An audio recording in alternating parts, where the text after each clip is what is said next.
દિલ્હી ક્રાઇમના ત્રીજા ભાગમાં સૈફ અલી સાથે હુમા કુરેશી પણ હશે। લોકપ્રિય વેબ સિરીઝ દિલ્હી ક્રાઇમના ત્રીજા ભાગમાં આ વખતે સૈફ અલી શાહ સાથે હુમા કુરેશી પણ જોડાશે। ત્રીજા ભાગમાં હ્યુમન ટ્રાફિકિંગ પર આધારિત કથા હશે તેમ જાણવા મળે છે। સૈફ અલી પોલીસ ઓફિસર વર્તિકા ચતુર્વેદી તરીકેના જ પોતાના અવતારમાં જોવા મળશે। તેની સાથે રાજેશ તેલંગ, રસિકા દુગ્ગલ, આદિલ હુસૈન સહિતના કલાકારો પણ હશે। ત્રીજા ભાગમાં નવી એન્ટ્રી તરીકે હુમા કુરેશી સામેલ થશે। જો કે હુમા કુરેશીની ભૂમિકા વિશે ઝાઝી વિગતો પ્રાપ્ત થઈ નથી। આ સિરીઝનું શૂટિંગ આ સપ્તાહમાં જ દિલ્હીમાં શરૂ થઈ જશે તેમ મનાય છે।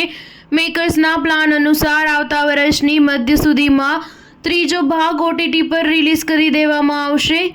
સિરીઝનું દિગ્દર્શક તનુજ ચોપરા જ કરી રહ્યા છે, જ્યારે જાહ્નવી કપૂરની ફિલ્મ ઉલઝના દિગ્દર્શક સુધાંશુ સરિયા આ સિરીઝના લેખક છે। છેલ્લા 3 મહિનાથી સિરીઝનું પ્રી પ્રોડક્શન ચાલી રહ્યું છે। સ્ટાર ન્યૂઝ 7 હંમેશા સચ્ચાઈની સાથે।